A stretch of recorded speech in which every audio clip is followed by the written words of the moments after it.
Hello everyone and welcome to my channel, Siriana Tarot. This is going to be a reading for June 1st, 2020. You guys, we've made it. Happy June. I hope everybody is happy, safe, and well. Let's go ahead and jump into this reading. We're going to invite spirit, angels, ancestors, loved ones who have passed, spirit guides, and our ascended masters to this space to deliver the messages that we need to hear. I am using the beautiful Botticelli deck, in case anybody out there is wondering.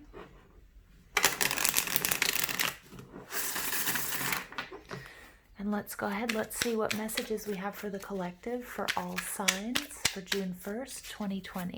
Now remember that this is a general message, so take what resonates and leave what doesn't.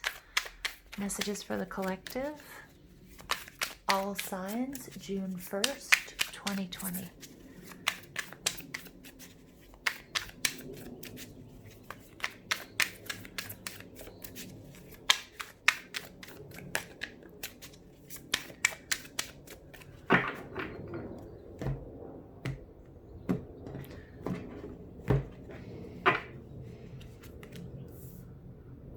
Nine of Cups.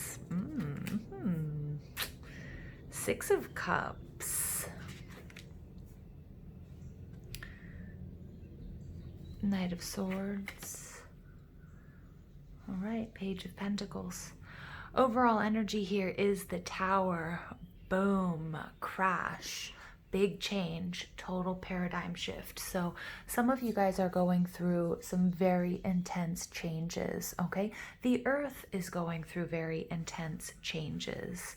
All right, so I was checking yesterday the Schumann's resonance. I don't know if any of you guys follow that, but from what I understand, there were some huge spikes in energy yesterday. So it could have to do with any sort of sense of anxiety, restlessness, any sort of weird behaviors that you might have experienced yesterday, either from yourself, internally, or even externally around you. Okay, so it's something to keep in mind. But the Tower moment, as many of you know, represents a huge paradigm shift.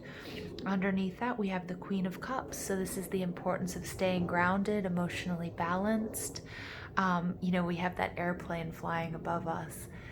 Seeing the big picture, okay? Nurturing and taking care of what you love, the people you love, the things that you're devoted to. Really trusting your psychic abilities, trusting your intuition. The Queen of Cups is also someone who's very nurturing and loving, but she also takes care of that sacred space within her. And she doesn't share everything with everyone. She does reserve a little bit for herself because she knows how necessary that is. Underneath, we have the Knight of Cups, but somebody might be moving towards this Queen of Cups. It might be a younger person. It might be one of your children coming in with a very passionate offer of commitment.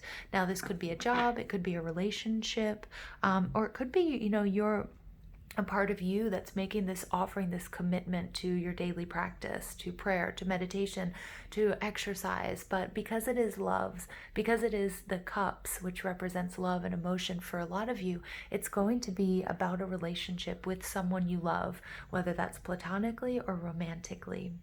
What I'm getting here, we get the Nine of Cups. This is Cancer, Scorpio, Pisces energy. And more explicitly, the Nine of Cups is Jupiter and Pisces energy. And this is about wish fulfillment.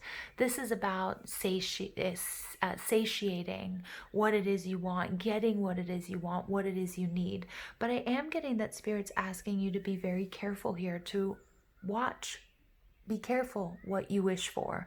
So we're coming up to the new moon. We're in this waxing period. So we're really, our lives are injected with energy, and we're coming up to the full moon, and we really want to, see our manifestations through and come into fruition.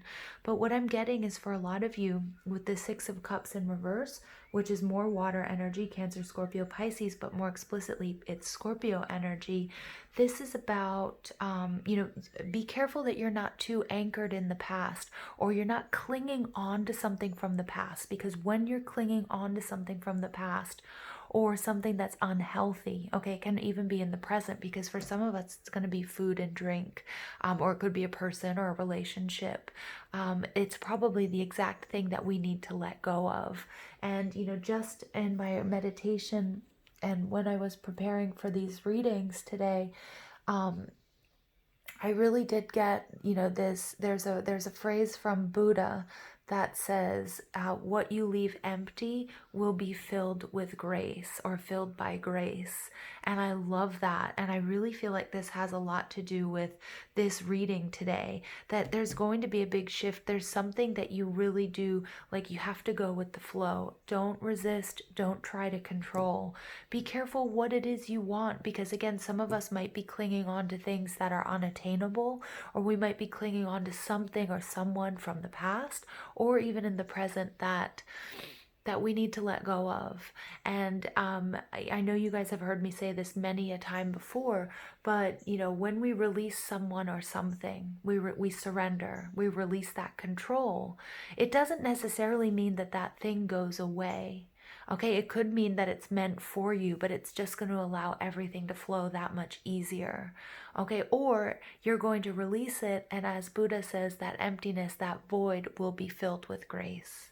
Okay, and so what you need, what you want, is going to fill that space. But the importance of relaxing into the flow of things, not holding on too tight, and being really, really honest with yourself about what you want and what you need. Are you trying to manifest what's for your highest good, okay, and for the good of others? Then we get the Knight of Swords energy coming out. This is air energy, Libra, Gemini, Aquarius. This is that Taurus Gemini period. So it's about something that started recently, or an understanding or awareness that may have come to you recently. It could be back in this Gemini new moon that we went through, which would be that Taurus Gemini period, right? When there's that, right as the sun was moving into Gemini. And I'm just sorry, I was just thinking about, are my dates right there? But you guys can correct me. You can go and check those dates. But it's that period. It's that liminal space between Gemini and Taurus. Now, the Knight of Swords is energy of somebody who has sort of taken something and really running with it, but they've lost sight of why they're doing it. And they're sort of swinging this sword wildly, and they're not really concerned with who it hurts, or how they get there. And in fact, they might just have forgotten even what they're doing, because they've been caught up so much in the fervor and what's right and what's wrong. Is this good for them, or is this not? So this is so interesting, because in my meditation before this reading, I was seeing the Seven of Swords in reverse in my mind's eye. And that Seven of Swords in reverse is like all about somebody doing something that has been hurting someone else, and they don't realize how much damage that they've done, okay, which would be this Knight of Swords in reverse energy. Now, this could be somebody else in your life, or it could be that you need to take a look at what you're doing. What is it that you're pursuing, or what is it that you're holding on to? Because it could be doing more damage to you or someone around you than you actually realize.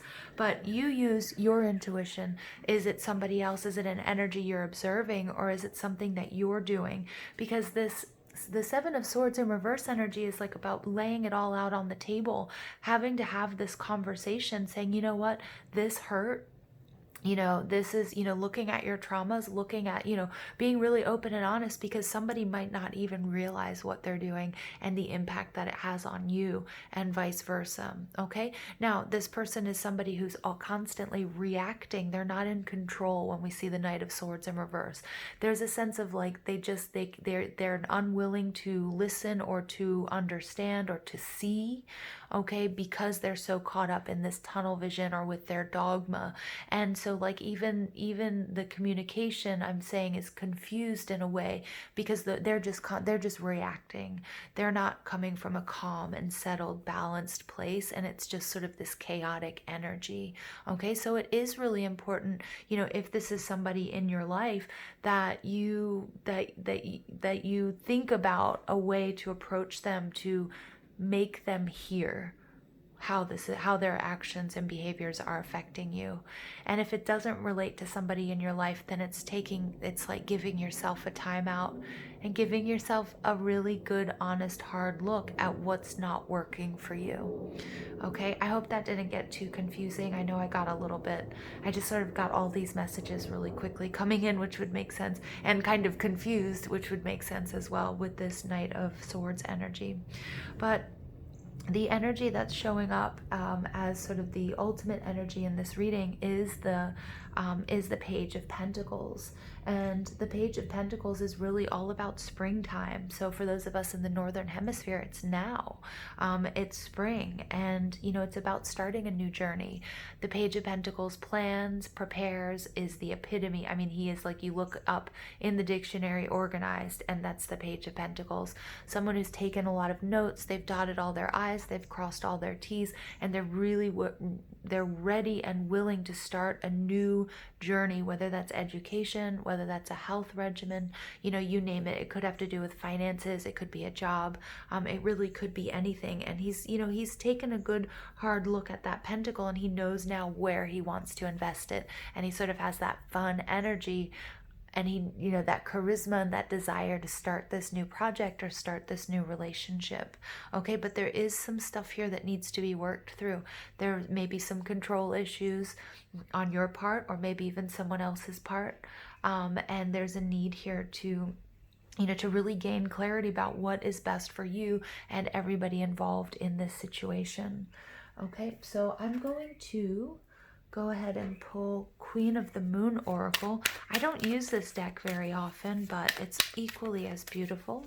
So let's go ahead and see what messages come out. Messages for the collective, June 1st, 2020.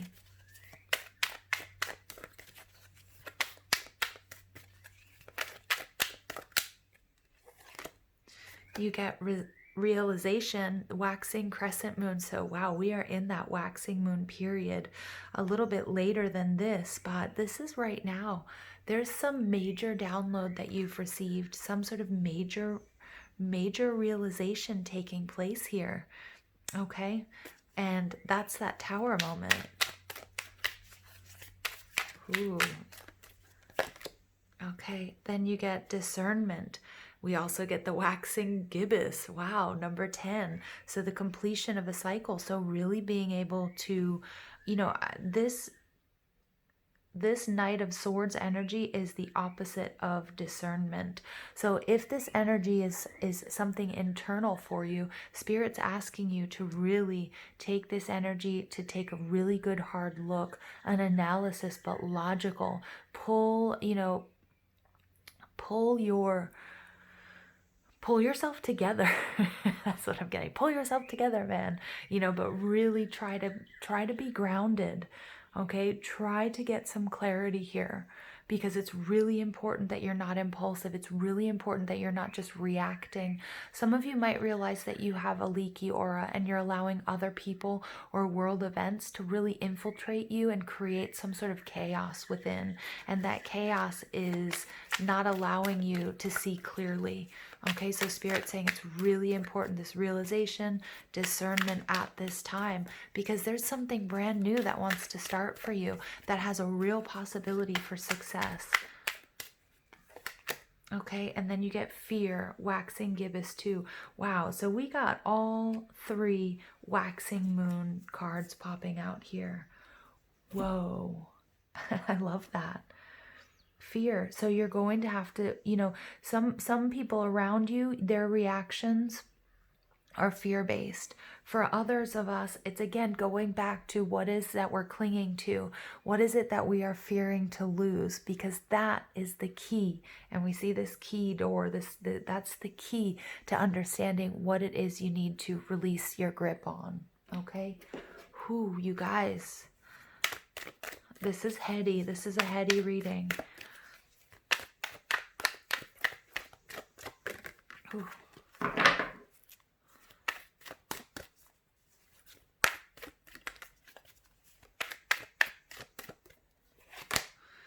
Okay, you get emergence. The frequency of emergence invites us to approach our reality with a childlike attitude of innocence and wonderment, and to watch and celebrate the beauty that unfolds from that place. Yeah, so I can see here that there is this excitement. You are moving towards your wish fulfillment, but there's something that you're holding on to tightly that isn't allowing you to see what you need to see, and you really need to see this situation with a childlike attitude of innocence. Okay, that's going to really help you gain some clarity here, you guys. And then you get compassion. The frequency of compassion supports our ability to stand by others without judgment and be the divine mediator between heaven and earth. Yeah, and that's the opposite here of this Knight of Swords energy. So a reminder here that you need to not only be compassionate to yourself during this major time of change, but you really need to take this compassion, look at the world, look at your relationships, look at the people who might be reacting in this sort of chaotic, frustrated, angry manner, and see them through the eyes of compassion without judgment. And this is about being the divine mediator between heaven and earth. So again, some of you guys might be working with angels. Some of you might, be, communing with source. I do get the Temperance card in my mind's eye, that Sagittarius card. There's some healing here. This behavior, whether it's yours or an energy that you're observing or around you or attached to you, this is coming from a place of fear of loosening a grip or losing someone or something. Okay, and this is and there's that need to take the middle ground.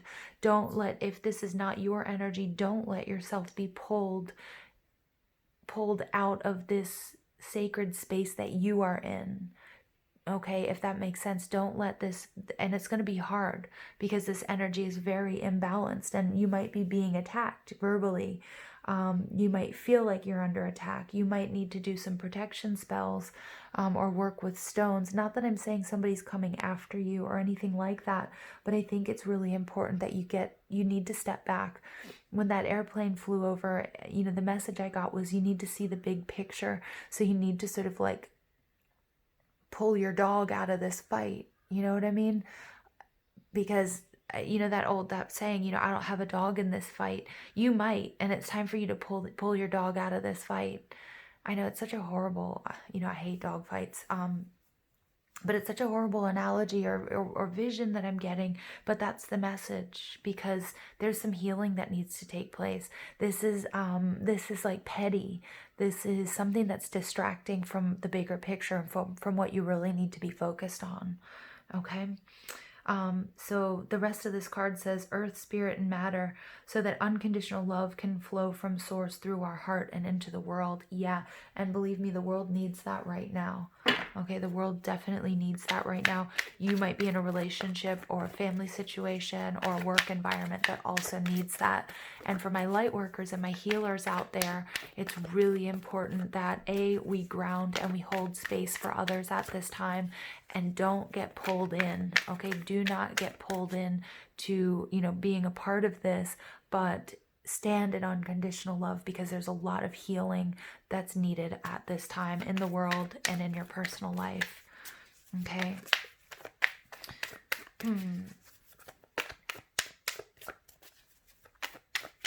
Final message for the collective, June 1st, 2020. This is a heavy reading, you guys. I can feel it. I just got sort of like chills. And I can feel like the sense this is serious. There's no joking about this reading. Okay. Wow. Yeah. This is for my light workers. You have divine knowledge that can help others through spiritual teaching. My divine light workers and my healers out there. Wow. Wow. Wow. All right, you guys, I'm going to leave it there. This is you. This is what you need to do. I hope you guys enjoyed this reading. Please don't forget to give this video a thumbs up, hit that subscribe button, comment, share, ring that notification bell. But most of all, I want to thank you for all your love and support, and I hope you have an absolutely beautiful day. Take care.